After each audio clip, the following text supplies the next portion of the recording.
Hi everyone, welcome to channel Nalini Mohan.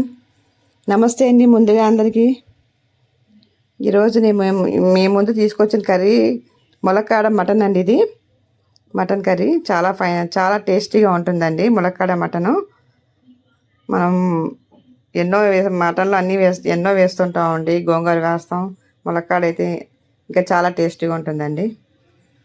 నేను ఒక 300 గ్రాములు మటన్ తీసుకున్నానండి. ములక్కాడేమో 2 ములక్కాడలు తీసుకున్నాను. ఆనియన్స్ ఒక 4 పాయలు తీసుకున్నాను. పచ్చిమిర్చి అండి, ఆయిల్ అండి, ఇంకా మిగతా అన్ని మామూలు మసాలాన్ని మామూలే కదండి మనం వేసుకునేవి. కుక్కర్ పెట్టుకున్నానండి. ఆయిల్ వేసుకున్నాను. ఆనియన్స్ బాగా ఎర్రగా వచ్చేదాకా వేపానండి. ఆనియన్స్ వేసుకుంటాను తర్వాత అండి. ఇదిగోండి పచ్చిమిర్చి, ఆనియన్స్ అండి. అవి ఎందుకంటే మనం కుక్కర్లోనూ మటన్ పెట్టుకుంటే బాయిల్ అవ్వడానికి బాగుంటుందండి. ములక్కాడ మనం 2 కలిపి ఒకేసారి పెట్టామంటే ములక్కాడ బాగా చితికిపోతుంది. ముందుగా మనకి 5-6 విజిల్స్ వచ్చేదాకా మటన్ పెట్టుకోవాలి. ఆ తర్వాత ఇంకో 2 విజిల్స్కి మనం ములక్కాడ పెట్టుకోవాలండి. ఇప్పుడు కర్రీ తీసి మనం వేరే దాంట్లో వేసి మసాలా అన్నీ వేసుకొని చేసుకొని చాలా టేస్టీగా రోస్ట్ లాగా ఉంటుందండి కర్రీ వచ్చి. ఇదిగో నేను ముందుగా కుక్కర్లో పెట్టుకున్నానండి. మటను ఎర్రగా వేగిపోయింది కదండి. ఇప్పుడు మటన్ వేసుకోవచ్చండి. అది మటన్ బాగా వాటర్ నేను 3 టైమ్స్ మటన్ బాగా కడిగి పెట్టుకున్నానండి. మటన్ వేసేస్తున్నానండి. దానిపైన మనం అల్లం పేస్టు, పసుపు, ఉప్పు, కారం, ధనియాల పౌడర్ వేసానండి. ఇవన్నీ వేసేసి బాగా మగ్గనిచ్చిన తర్వాత మనం ఒక గ్లాసున్నర వాటర్ వేసుకొని ఒక 5-6 విజిల్స్ వచ్చేదాకా పెడతానండి. అల్లం పేస్ట్ అండి, పసుపు అండి, మిగతా మసాలాన్ని వేసుకొని మనం బాగా దగ్గరగా వాటర్ మటన్లో వాటర్ అంతా బాగా లాగేసేదాకా నేను ఒక 5 నిమిషాలు వేపుతానండి. వేపిన తర్వాత ఒక గ్లాసున్నర వాటర్ వేస్తానండి.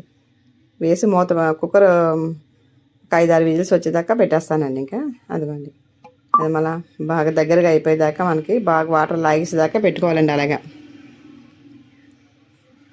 అదిగండి అయిపోయిన తర్వాత మనకు గ్లాసున్నర వాటర్, అదిగండి గ్లాసున్నర వాటర్ వేసుకొని పెట్టుకుంటే చాలా టేస్ట్గా అంటే మటన్ బాగా మగ్గిపోయి టేస్ట్గా ఉంటుంది. అది తొందరగా మనకు బాయిల్ అవుతుంది.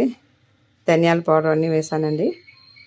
మనకు గ్లాసున్నర వాటర్ వేసుకొని ఒక 5-6 విజిల్స్ వచ్చేదాకా మూత పెడతానండి. కర్రీ చాలా బాగుంటుందండి. మటన్ ములక్కాడ అండి. సండే వచ్చిందని మన ఇంట్లో ఏదో ఒకటి వండుకుంటూ ఉంటాం కదండి. అందరి ఇళ్ళలో సండే అంటేనే స్పెషల్ అండి. కానీ ఇంకా వెరైటీ స్పెషల్స్ ఏదో ఒకటి మనం చేసుకుంటూ ఉంటాం కనుక మటన్తో ఎన్నో రకాలుగా చేసుకోవచ్చండి. కుక్కర్ ఒక 5-6 విజిల్స్ వచ్చినాయి నాకు. వచ్చిన తర్వాత నేను మూత తీసి మళ్ళీ ములక్కాడ వేసేస్తానండి. అందులో మళ్ళీ 2 టైమ్స్ ఒక 2 విజిల్స్ వచ్చేదాకా మళ్ళీ బాయిల్ చేస్తానండి. ములక్కాడ అలాగా తొందరగా అయిపోతుందండి మనకి. జీడిపప్పు, యాలక్కాయలు, దాల్చిన చెక్క ఇవన్నీ ఒక ఎండు కొబ్బరి కూడా వేసానండి. అందులోనూ మిక్సీ చేసుకుని దాంట్లో మనం మొత్తం కుక్కర్లో తీసి వేరే బాన్లో వేసుకుంటే మనకు ములక్కాడ పేస్ట్ అవ్వకుండా అలా నిలబడి ఉంటుందండి. రోస్ట్ లాగా ఉంటుంది. కర్రీ దగ్గరికి వచ్చేదాకా బాగా వేపానండి. బాగా దగ్గరికి వచ్చేదాకా పెట్టానండి ఇలా కర్రీ. దగ్గరికి అయిపోయి మనం కొత్తిమీర జల్లి వేసుకొని సరిపోతుందండి. చాలా టేస్టీగా ఉంటుంది. ములక్కాడ చదవకుండా మనకి ఇలాగైతే అలా నిలబడి ఉంటుంది. ములక్కాడ నిలబడి ఉంటుందండి. చాలా టేస్టీగా ఉంటుంది అదిగోండి కర్రీ. థ్యాంక్స్ అండి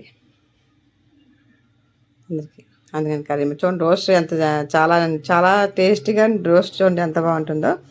మనం ఇంకా చపాతీలో అన్నిట్లో కూడా వేసుకోవచ్చు. కర్రీ మన రైస్లోనే కదండి, అన్నిట్లో వేసుకోవచ్చండి.